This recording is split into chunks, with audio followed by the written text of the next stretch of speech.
in. I heard that there's supposed to be some tapes or something that's coming out real soon, and I guess we'll all really know the truth if anything's on those tapes. You guys are not going to believe this one. Seriously, just sit tight, because what I am about to share with you is honestly crazy stuff. In a recent interview that just hit the internet, DaBaby opened his mouth and dropped some serious bombshells about his own life as a Diddy freak-off survivor. And you will not believe the twists and turns he is now sharing with the world. We have all heard the shady stuff and the wild rumors about what has been going on behind closed doors at Diddy's infamous parties. You know exactly the kind of parties I am talking about. The ones where Diddy likes to invite all of his best buddies and have fun with each other late into the night. And recent news has it that DaBaby not only was actually present at these wild gatherings, but he is also now pulling back the curtains on this very dark, very messy era of his life. Get your popcorn ready, folks, because this is going to be a wild one from start to finish. Alright, so let me start from the very beginning of this wild night at Puff's crib. This happened back in the year 2020, and DaBaby talked about it in a sit-down interview. He had all of us hooked on this crazy story right from the first sentence he said, and you could tell he was nervous. I mean real nervous. His voice was shaking, and he was choosing his words so carefully. Now, does that nervousness mean that he has seen things people like Diddy would not want the world to know? Maybe. Let's get straight into what happened that very night. It was this big star-studded party at Diddy's mansion, with big names like Beyonce and Jay-Z just chilling in the same room together. The kind of thing you would totally expect a music mogul like Puff and Queen Bee herself to throw, right? It was absolutely the kind of party you would expect to see playing out in a Hollywood movie. There were beautiful lights, fancy drinks, and good music blasting all over the place. A bunch of celebs were there that night. Beautiful women in fancy dresses everywhere you looked. The whole 9 yards, if you know what I mean. The party looked picture perfect from the outside. But as the night went on and the drinks kept flowing, the crowd started thinning out bit by bit, and things slowly started to take a shady turn behind the scenes. The energy in the room changed. The fun party mood started slipping away. But what exactly went down that night that had this poor guy so shaken up and so terrified? DaBaby started talking about how during the night of the party, at first everything felt fine. It was all cool. Everyone was laughing, talking, having a good time. But then at one point in the night, Puff started getting real close to him. Like, way too close. Almost like he was invading his personal space on purpose. And it was not just inappropriate things Diddy said out loud. Things went a little bit too far. During the night, DaBaby talked about how at one point, Diddy even had his arm wrapped around him. And you could literally sense the discomfort in his voice as he spilled these details out to the interviewer.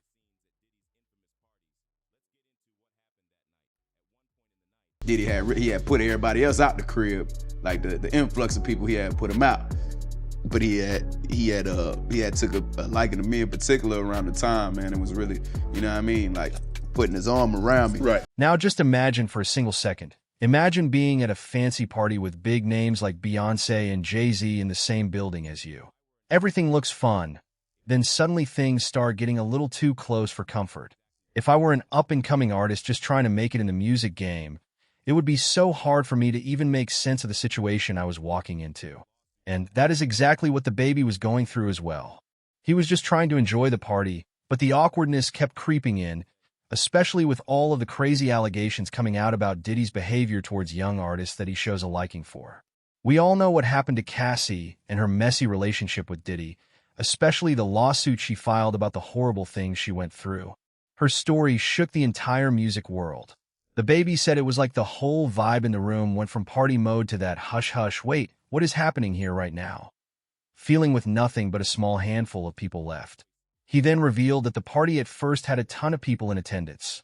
The house was packed, but as the night dragged into the late hours, rumor has it that Puffy actually had the room cleared out on purpose.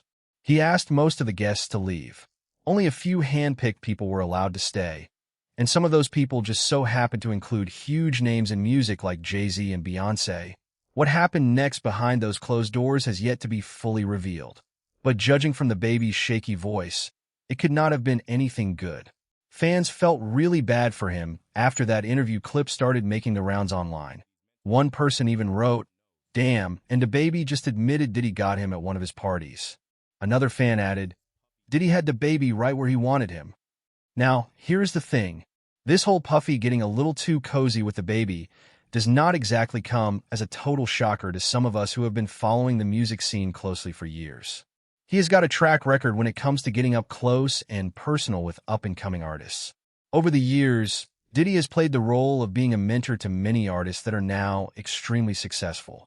People like Justin Bieber and Usher come to mind. Now, what exactly happened behind closed doors during these so-called mentorships? Honestly, no one really knows for sure, but fans are absolutely speculating the worst. I mean, do you remember what Usher had to say about the infamous Puffy Flavor Camp when he was asked about it on camera? Yeah, that was a moment nobody is going to forget anytime soon. That's the crazy thing. Now, that was L.A. Reid's idea, right? We're sending you over to something called Puffy Flavor Camp. There you go. To learn Flavor Camp. Yeah, Flavor that's Camp. what it was called. And you're going to go to Puff Daddy's. He's going In the 90s, do you understand what that's like? Puffy's place was like just filled with chicks and orgying like nonstop, right? No, not really. I mean, but hey, it was curious. I got a chance to see some things. Yeah, but you were 13. What were you seeing? I went there to see the lifestyle. Right. And I... Not long after DaBaby dropped his bombshell interview, in the very same talk the world was paying attention to, Howard Stern even asked Usher if he would ever send his own son to Puffy Flavor Camp. Honestly, it does not seem to be a big surprise that this was his instant reaction. Usher was asked point blank, "You are a dad now. Would you ever send your kid to Puffy Camp?" And his answer came back fast and clear. Hell no. That little moment said a whole lot. Over the years, Diddy seems to have followed a clear pattern when it comes to the young artists he mentors, maybe even getting a little bit too close with them behind closed doors. And DaBaby might just be the latest name to land on that long list of former ments with stories to tell. So, when DaBaby came clean about feeling uncomfortable at that party all those years ago, some of us were just nodding our heads like, yeah, we have honestly seen this kind of thing before.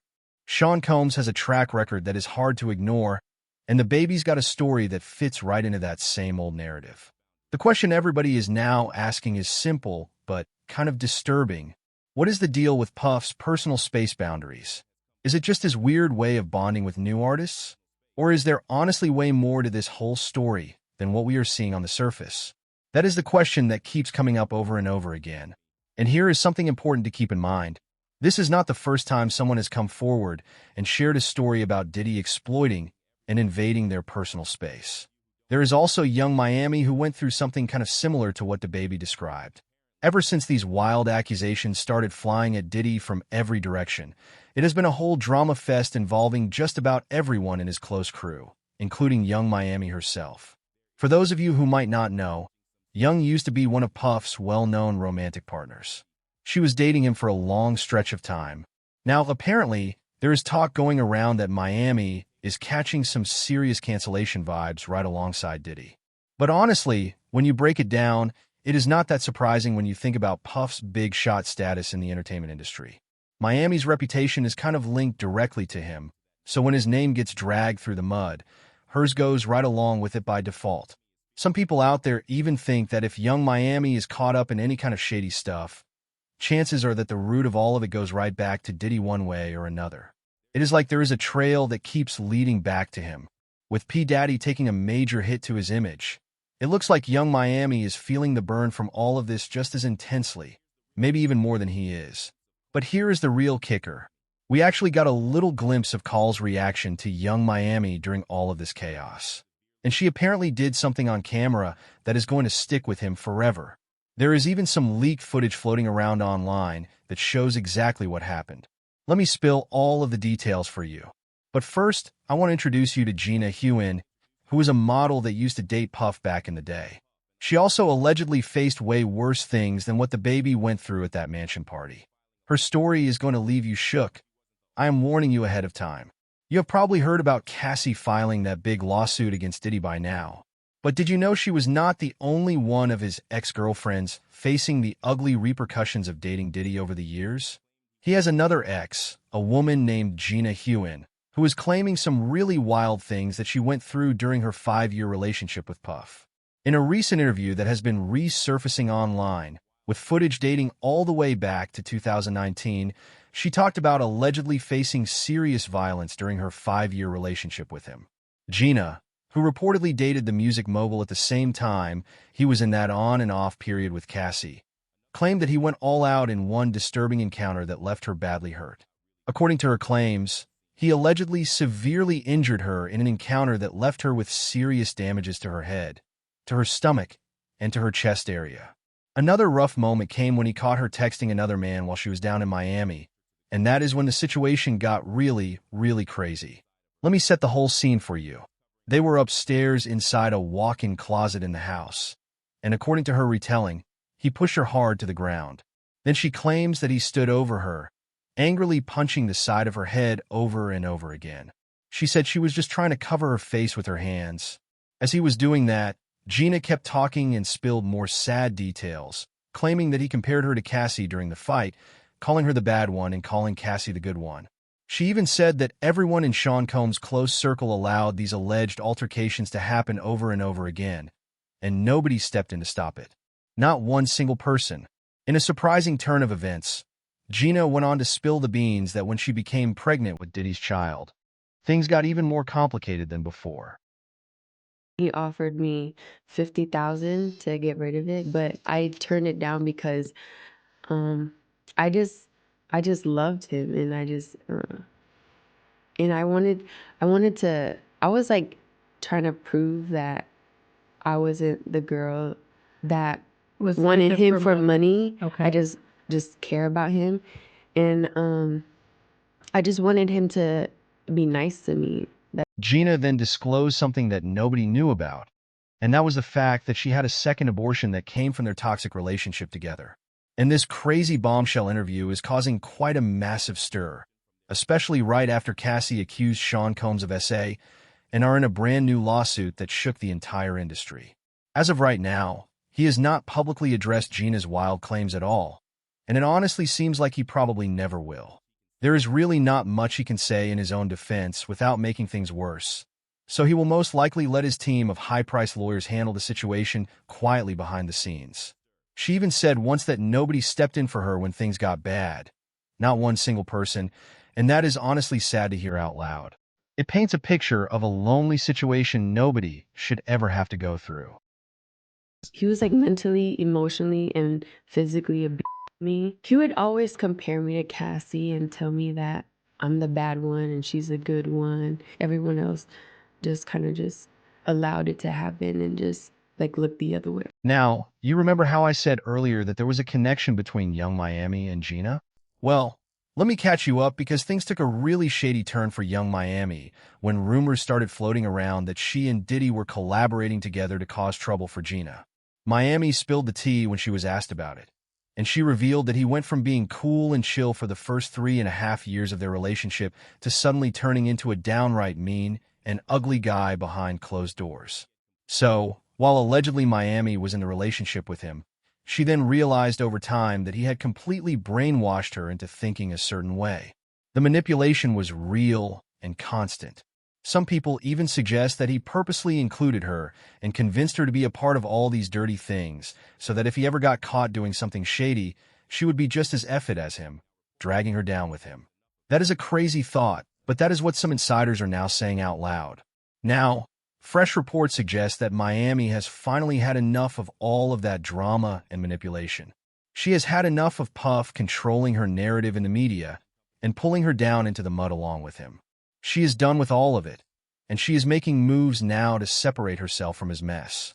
Apparently, to put a real end to all of it, she is now teaming up with 50 Cent to work on a brand new documentary that will expose his alleged actions to the world.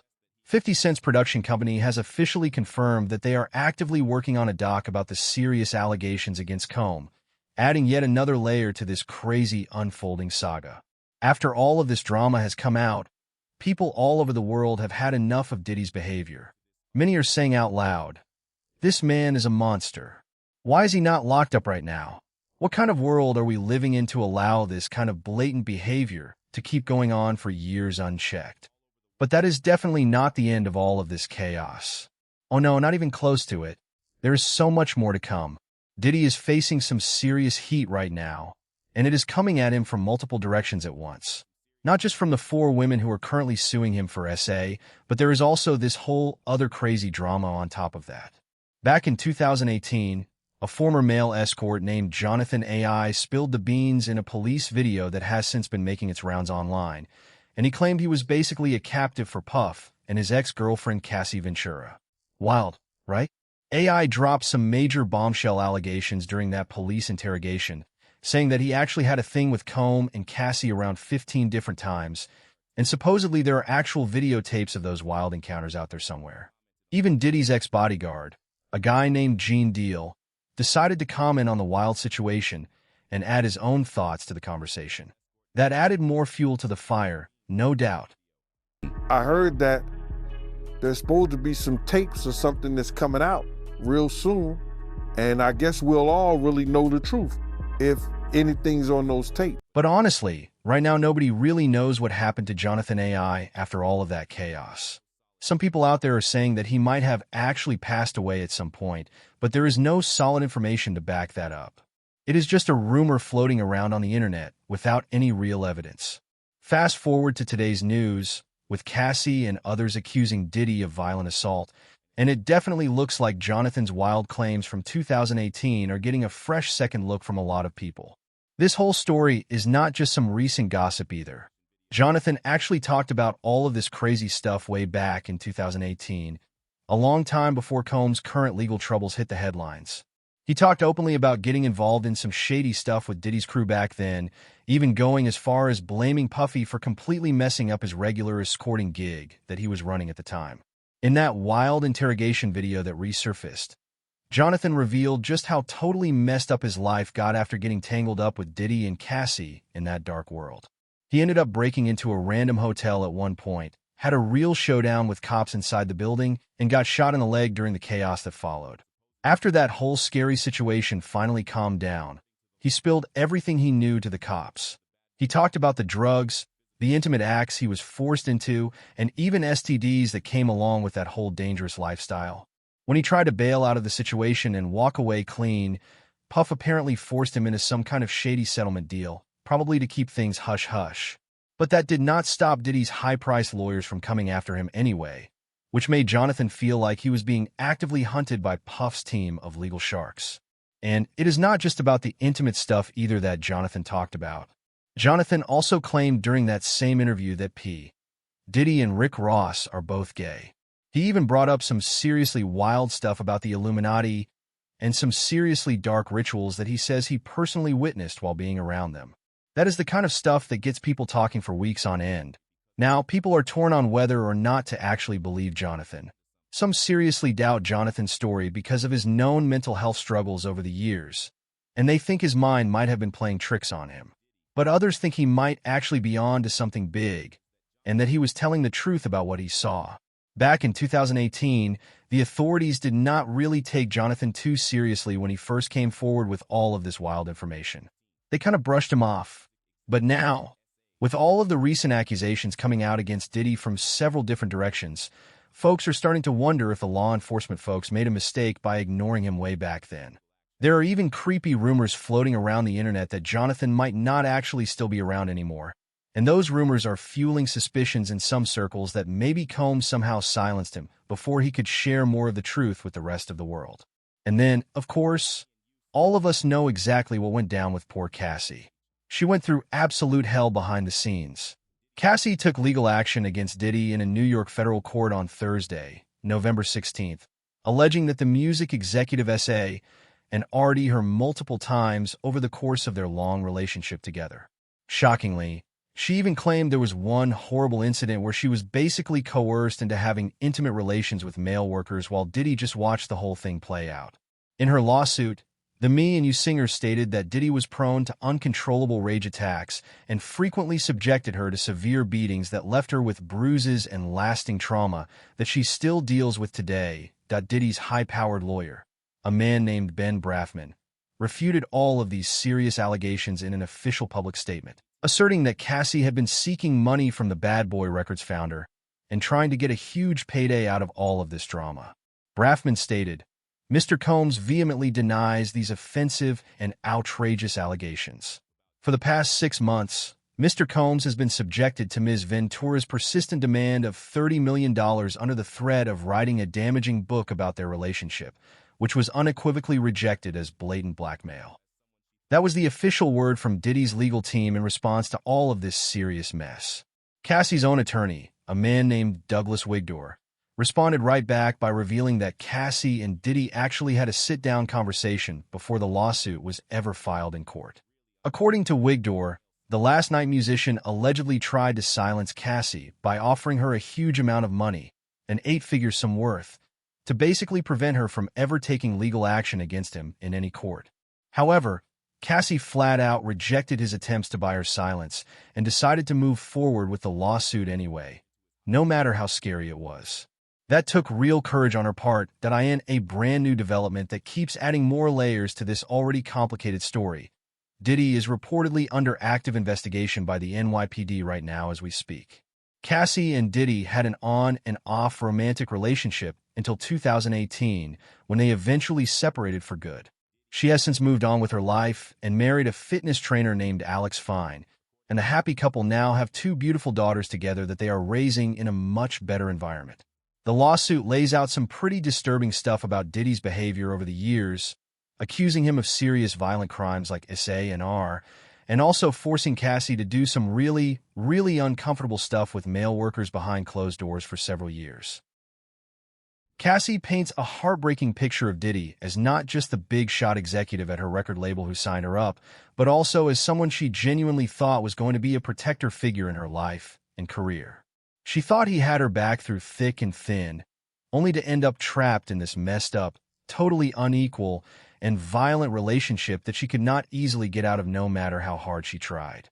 According to the legal papers filed in court, Diddy apparently used some pretty intense and scary tactics to keep Cassie under his tight control, like wrecking some random guy's car to send a clear message, threatening one of her friends by hanging them off the outside of a 17th floor balcony in a hotel, and even asking Cassie herself to carry his gun around in her purse wherever she went out in public.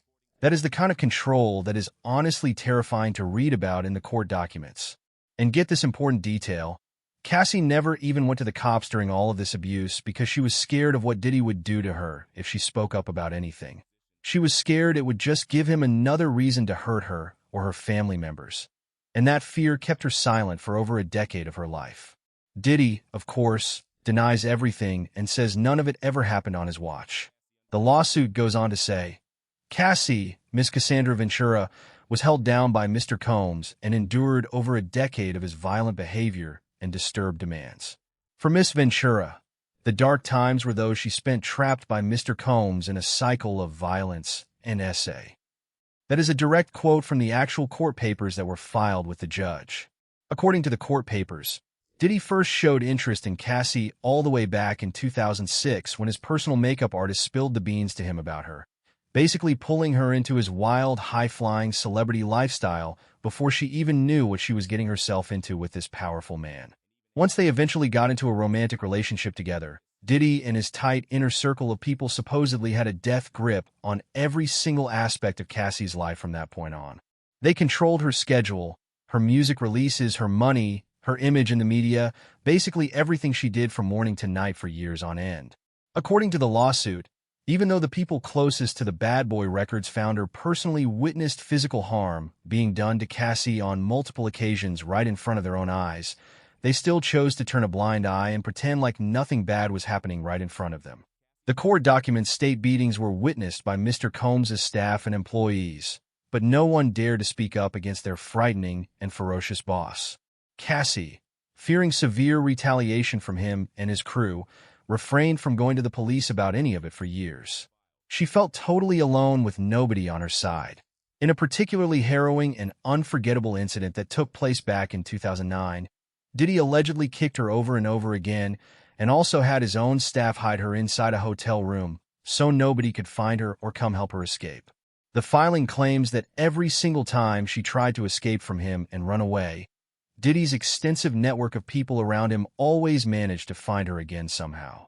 Some employees even told her straight up that if she did not return to Diddy, it would seriously hurt her chances of success in the entertainment industry going forward.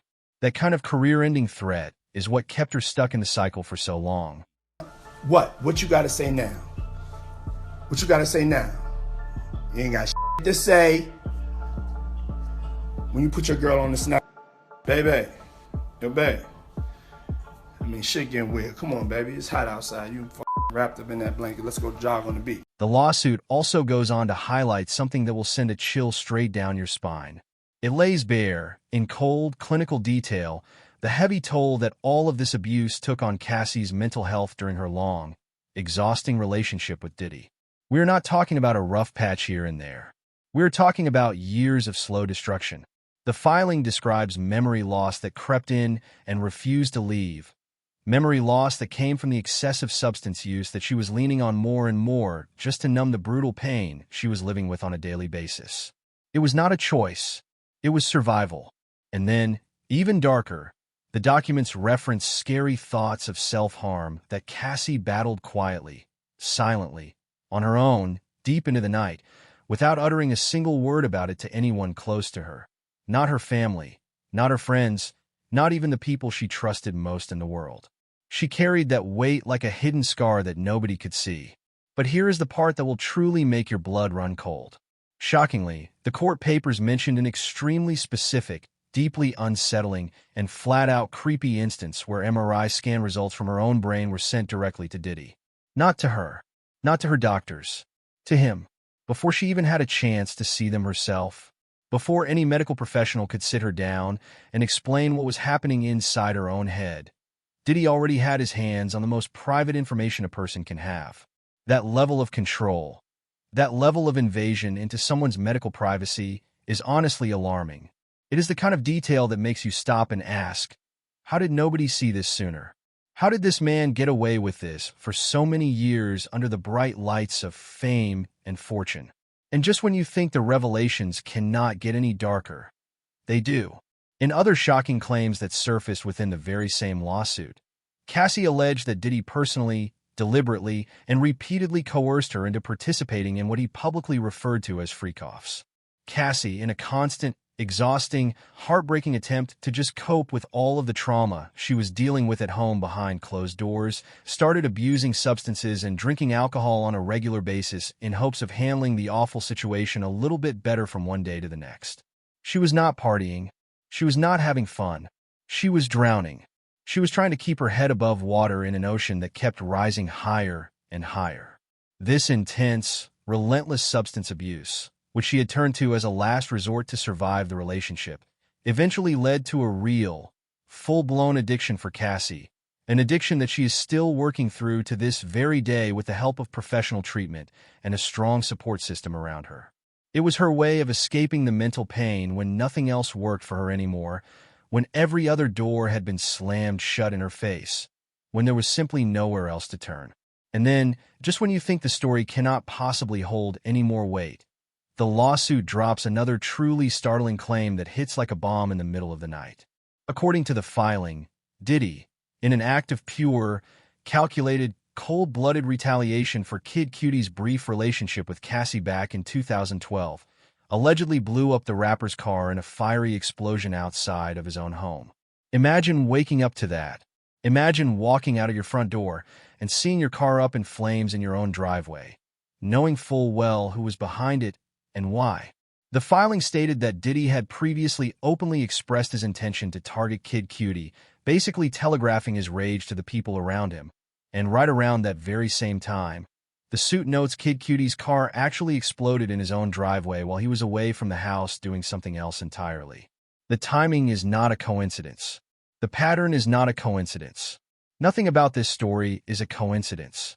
Kid Cudi, to his enormous credit, confirmed the account in an official public statement through his own spokesperson directly to the New York Times, saying in no uncertain terms that this is all true, and that the story perfectly matches what he personally experienced back in that terrifying chapter of his life.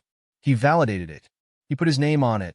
Having Kid Cudi confirm this wild claim on the record, through one of the most respected newspapers on the planet, made the whole thing even more real for everyone following the case closely, because it was not just Cassie's word anymore. It was a pattern. It was a trail. It was evidence piling on top of evidence, scandal after scandal, year after year. The filing also alleges that in 2018, the abuse came right to Cassie's front door, literally. According to the lawsuit, Diddy forcibly entered Cassie's home, violating her most sacred space, the place where she should have felt safest, and S.A. and R.D. her despite her repeated objections and her constant, desperate, heart-wrenching attempts to push him away from her. She fought. She resisted. She begged. None of it mattered. Following this extremely traumatic and terrifying incident at her own home, the place where she ate breakfast and tucked her kids into bed, Cassie finally, mercifully, made the bravest decision of her entire life.